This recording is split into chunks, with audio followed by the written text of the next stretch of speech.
বাংলাদেশ তখনও ফলোঅন থেকে 100 রান দূরে। তবে মুশফিকদের লড়াকু ব্যাটিং হয়তো ফলোঅনের সিদ্ধান্ত ছেটে দেয় কোহলির। 299 রানের লিডটাকে বাড়িয়ে নিয়ে দ্বিতীয় ইনিংসে দ্রুত রান তুলতে নামে ভারত। সেই সুযোগে তাসকিনের জোড়া আঘাত। আগের ইনিংসে ডাবল সেঞ্চুরিয়ান কোহলিকে 38-এর বেশি করতে দেননি সাকিব, থামান রাহানেকেও।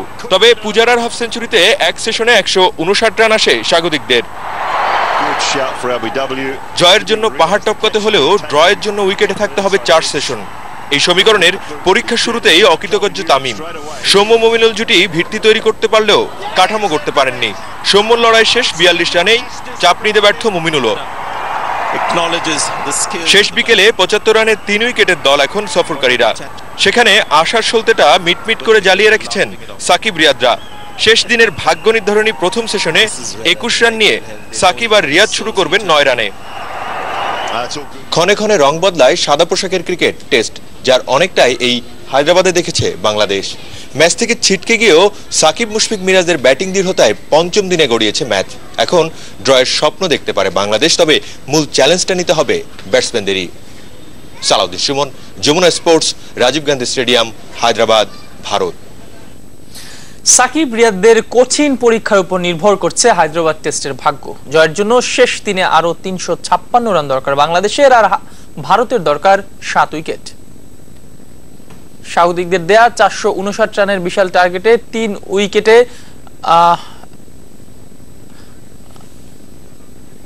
এদিকে হায়দ্রাবাদ টেস্টে ভারত ড্রাইভিং সিটে থাকলেও পঞ্চম দিনটি রোমাঞ্চকর হবে বলে বিশ্বাস করেন রবিচন্দ্রন অশ্বিন। উইকেট থেকে তেমন টার্ন না পাওয়ায় বাংলাদেশের ব্যাটসম্যানদের নিয়ে সতর্ক স্পিনার। আমার মনে হয় শেষ দিনটা ভালোই জমবে, কারণ উইকেট স্পিনারদের জন্য খুব একটা বাড়তি সুবিধা দিচ্ছে না। আমাদের ধৈর্যের পরীক্ষা দিতে হবে এবং দুদিক থেকেই বাংলাদেশকে চাপে রাখতে হবে। তবে সকালের সেশনটা খুবই গুরুত্বপূর্ণ।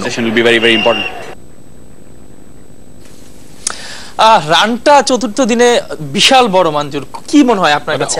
আসলে অনেক বড় চ্যালেঞ্জ বাংলাদেশের সামনে, অনেক রেকর্ডের সামনে কিন্তু বাংলাদেশ দাঁড়িয়ে।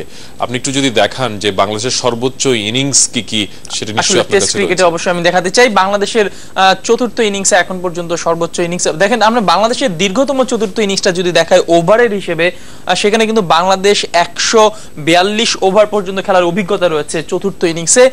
সেটি ছিল 2005 সালে জিম্বাবুয়ের বিপক্ষে, যেখানে রান করেছিল 285, 5 উইকেটের বিনিময়ে নাফিস ইকবাল সেঞ্চুরি করেছিলেন ম্যাচটা। এরপর রয়েছে 126.2 ওভার খেলেছিলেন, সেটি ছিল শ্রীলঙ্কার বিপক্ষে ঢাকাতেই 2008 সালে। সেই ম্যাচে 413 রান করেছিল বাংলাদেশ, কিন্তু 107 রানে হেরে গিয়েছিল ওই ম্যাচটি। 124 ওভার চতুর্থ ইনিংসে ব্যাট করে বাংলাদেশ রান করেছিল 331 ইংল্যান্ডের বিপক্ষে। ওই ম্যাচটিও 181 রানে হেরেছিল চট্টগ্রামের জহুর আহমেদ চৌধুরী স্টেডিয়ামে। বাংলাদেশ কিন্তু সব মিলিয়ে সামনে 125 ওভার এই টেস্টে রয়েছে, অর্থাৎ 125 ওভার খেলতে পারাটা কিন্তু অসম্ভব কিছু না। আমরা অতীত পরিসংখ্যান যেটি দেখছি, আমরা ভারতের মাটিতে আসলে কেমন করছে বাংলাদেশ চতুর্থ ইনিংসে সেটি একটু এক নজর দেখতে চাই। আপনি দেখতে পাচ্ছেন সেই ঐতিহাসিক ম্যাচটি যেটাতে 400 রান করেছিল বাংলাদেশের অভিষেক টেস্ট এই ভারতের বিপক্ষে করেছিল 2000 সালে।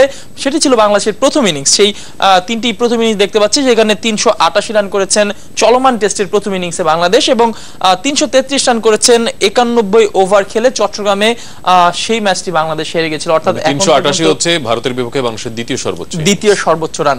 আমরা ভারতের মাটিতে যে বাংলাদেশ ছাড়া অন্যান্য দেশ যারা রয়েছেন তারা আসলে কেমন করেছেন সর্বোচ্চ ইনিংস চতুর্থ ইনিংস, সেটি দক্ষিণ আফ্রিকার এখন পর্যন্ত 143.1 ওভার ব্যাট করার, অর্থাৎ সবচেয়ে লম্বা ইনিংস খেলার অভিজ্ঞতাটা দক্ষিণ আফ্রিকার রয়েছে ভারতের মাটিতে। দিল্লিতে 2015 সালে করেছিল। এরপর নিউজিল্যান্ড করেছিল 135 ওভার খেলে ছিল 1999 সালে, আর 1964 সালে ইংল্যান্ড খেলেছিল 134 ওভার, এবং সবগুলো ম্যাচে কোনোটাতে কিন্তু জয় পায়নি, অর্থাৎ ভারত কিন্তু সবগুলো ম্যাচে জিতেছে। আমরা দেখলাম যে ভারতের মাটিতে বিদেশি দল বাংলাদেশের সামনে 125 ওভার, তার চেয়ে বেশি ওভার খেলার অভিজ্ঞতা রয়েছে। সুতরাং বাংলাদেশের সামনে সুযোগ যে একেবারেই নেই সেটি কিন্তু বলাই যাবে না। দ্বিতীয় ইনিংসে ব্যাটসম্যানরা ধৈর্যের পরিচয় দিলে হায়দ্রাবাদ টেস্ট ড্র করা সম্ভব বলছেন সাবেক অধিনায়ক আকরাম খান। আর প্রথম ইনিংসে টপ অর্ডারের ব্যর্থতায়